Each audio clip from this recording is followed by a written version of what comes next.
What's going on, YouTube? Welcome back to the channel, Universal Fragrances. We got another video on my fragrance rotation. Got caught up and got a little bit behind. I just got busy at work. Had some stuff I was filming with the new Argos release and a couple other videos. So now we're getting caught up again, but I'll leave the fragrances in the description and also the dates that I wore them. Film another video later this week and then another one on Sunday, hopefully to get a little bit more caught up. So let's start it off. If you only see 6 fragrances here, there's a very good reason for that. But we'll get into that later. So, Creed Royal Oud on Monday. Very nice, proper, spicy, resiny, beautiful, beautiful dress-up fragrance. I believe it was a work meeting. It was like 2 weeks ago when I wore this, so we're like 2 weeks behind. So just one of those fragrances that really seems to demand, that you dress up for it. One of those fragrances that is very classic in terms of the feel and how it smells. And if you ever had Creed Royal Oud before, a lot of people think it's one of the best ones from the House of Creed. I tend to agree with that. There's a lot of good ones from them, especially some of the older stuff. But Royal Oud is definitely up there for me anyway. Now, the reason you only see 6 fragrances in, because on Tuesday, I actually got in Alkout, or Alkout, however you want to say it. I might be pronouncing it wrong. From Boadicea the Victorious. Unbelievably good fragrance. I've been wanting it for a while. They finally had it available. I think I got it off Joma Shop for around $5.50, $5.80, somewhere around there. Really, really spicy, floral. It's got maltol in there along with some wood notes and oud. So the maltol is going to give it like a very, I guess almost dessert-like kind of caramel quality to it, but it's not overpowering in my opinion, or not too prevalent such as it is in like Baccarat Rouge, maybe even Greenwich Village, Provence number 9. It's definitely in there and you can smell it, but it's a little bit more in the background. Definitely provides a lot of sweetness and depth, and it goes, from the very beginning when you spray the fragrance all the way to the dry down, but it allows the other notes to shine through. It's not overly dominant, at least for me, on my skin. And Alkout is an amazing fragrance, guys. So if you haven't tried that from Boadicea, obviously beautiful bottle, beautiful presentation. But this stuff, when I got it in on Tuesday, it was a little bit later, and I was excited to get it, and I wanted to test it. So I just did like a half spray on each arm because I knew I had some yard work and some other things to do around the house later that day. And I didn't want to waste it, but I also wanted to smell it. So then, of course, on Wednesday morning, I gave it a full wearing. So this one I wore Tuesday and Wednesday, but Tuesday I didn't really wear it that much. And I knew it was coming in, I just didn't know when it was going to be in to my mailbox and everything like that. So I did not wear a fragrance on Tuesday in anticipation for Alkout. So Tuesday and Wednesday was Alkout from Boadicea the Victorious. And Thursday was regular Triumph of Bacchus from Argos. I believe I wore this. I don't think I smoked a cigar that day. I really don't smoke cigars during the summertime. Not a big fan of smoking indoors or at cigar bars. No matter how good the ventilation is, I just don't like being surrounded by that much smoke or smell, which sounds odd for somebody that smokes cigars, but I like being in an outdoor area when it's cooler. So most of my cigars, they're resting over the summer, and then I usually smoke them between like October and March when it's a little bit cooler out here. So more enjoyable for me that way, and I don't have, I'm not one of those people that has to have a cigar all the time. For me, it's more of like a celebratory thing or a relaxing thing. Not something that I have to be doing all the time. And if you do, you might be addicted to nicotine, just saying. So, Triumph of Bacchus, beautiful fragrance, tobacco based, rum, saffron, peach, green apple. So you got like a fruity, spicy opening. One of the most popular fragrance, I think it actually is the most popular from the House of Argos. And there's a very good reason for that. Men and women actually seem to love it. I think it leans a little bit more masculine, but especially with the fruity opening, just all around, just an absolutely dynamite fragrance. Very luxurious smelling, unbelievable projection and longevity. I don't think a lot of people realize how strong this is. I would suggest that if you have a friend or significant other, whoever it may be, have them put like 1 or 2 sprays of this on when you haven't worn a fragrance or put any other fragrances on, and tell me you can't smell it from across the room, because I was shocked when I had one of my friends try this because he was interested in it when he came over. He sprayed like just a half spray on each arm, and it was something that I was just perplexed by. I didn't realize how strong that fragrance was until I smelled it on somebody else. And it's a good thing, for the type of money in these types of fragrances, you kind of want something that's going to have that projection, longevity, and leave that smell in the room and that scent trail wherever you go. So That was on Thursday. Make sure I don't get out of order here since I did Alkout twice. And on Friday, we went back to back with the Dubai series. So Friday and Saturday, but Friday was Dubai Platinum here. Now Dubai Platinum is one of those fragrances, it's like, it reminds me of a lot of different things. Not any one thing, it's certainly not a clone. It does have a very unique vibe to it, to where, I'm trying to get this top back on here.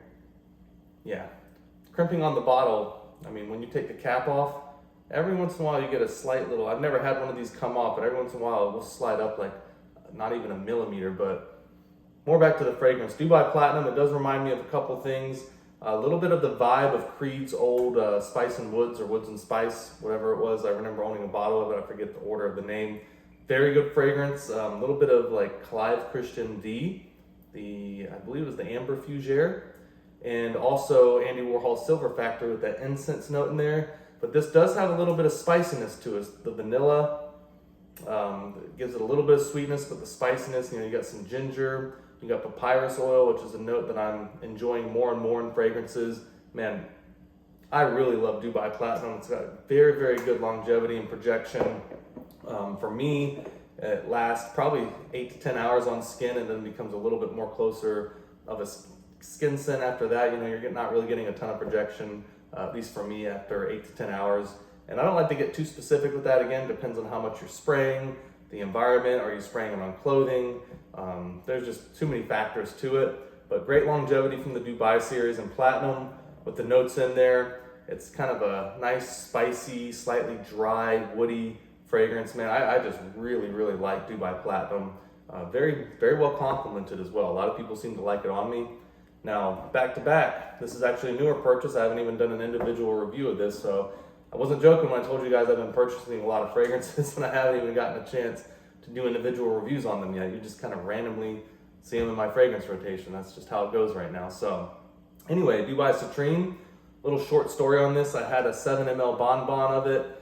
I liked it. I think I wore it 2 or 3 times, and then I dropped it in my kitchen. I forgot I had it in my pocket, and I went to pull out my keys and dropped it all over the tile floor. Made my kitchen smell amazing, but that was a little bit of a bummer because that was like a $20 bottle. So just for like 7 ml.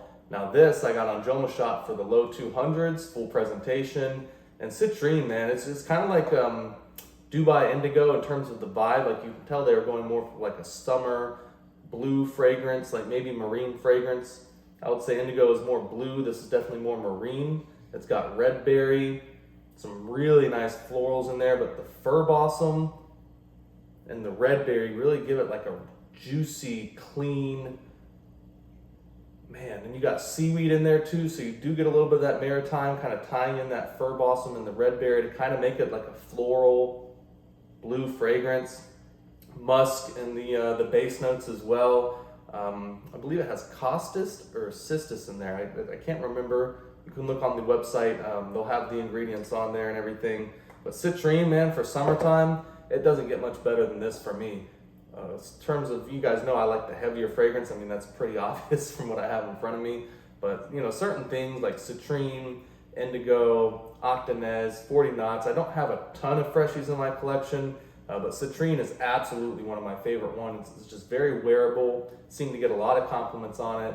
It's easy to grab and go for almost any situation, whether it's dressing up, business meeting, whatever it is, man. It's not something that's very offensive. So now Sunday, on the complete opposite spectrum of Dubai Citrine, something that others may find a little challenging, something that other people might find slightly offensive in the notes. I've actually had a lot of compliments on it in the short time that I've had it. And the structure and the base notes with the Oud Assam or the Silver Oud is somewhat similar to Amouage's Silver Oud, but the fragrance is not at all the same. You just get remnants of kind of the oud note. Silver Oud and King Blue share a very similar type of like base oud note structure, which I love about it. But King Blue is much different. It's not quite as woody, earthy, or funky. You get a lot of black currant, pink pepper, mandarin, so you get like a fresh, fruity, spicy opening with that oud and kind of earthy accord in the background of it. But yeah, King Blue, for all the hate that it got from a lot of people when it first came out, I think maybe it's just my nose and my love for these types of like oud heavy fragrances. But I personally didn't find King Blue to be like fecally, or some people were just saying that it smelled like crap. Like literally, it smelled like crap. And thankfully for my nose, I don't get that. I could see why maybe other people would. But dude, King Blue for me is just an absolutely beautiful fragrance. So I'm really glad I bought it. I think they have it at Jonah Shop now for around the low 300s. And you're always going to get a good deal and a legitimate product at Jonah Shop. I've bought a lot of stuff from there and never had any problems with fakes or something going wrong with the packaging. So if you're looking to buy fragrances on a budget, no, this video is not sponsored by them. I don't have any affiliation with them or discount codes. I'm just saying, besides ordering direct from manufacturers and private eBay sellers that I've worked with before, Jonah Shop is really where I buy a lot of my fragrances. So King Blue Sunday, great fragrance rotation week. Loved everything that I wore. Obviously I bought it. And I'll do another video, hopefully, maybe Friday, to do another one to get caught up, and then Sunday for the week that I'm actually filming right now, and then we'll be caught back up again on the fragrance rotation. So it's a lot of stuff going on right now, but always got time for you guys, and I enjoy making these videos. It gives me a record, gives you guys a little bit better idea of what I wear. In terms of the week, it was a little bit of a heavy week with some of these fragrances, trying for Bacchus, Alkout, but summertime in Florida, just depending on where you're at, rainstorms come in sometimes. It's not quite as hot as it normally is. Cools things down to the lower 80s when you get those, big showers in. So some of these were during some rainy days, so I try to take advantage of that so I can wear some of the heavier fragrances. And then obviously when it's really, really hot out, you go for a little bit of the fresher stuff, at least for me. So enjoyed having you guys on the journey with me. I'll be doing a couple more videos, and I can't wait to see y'all soon, all right? Bye.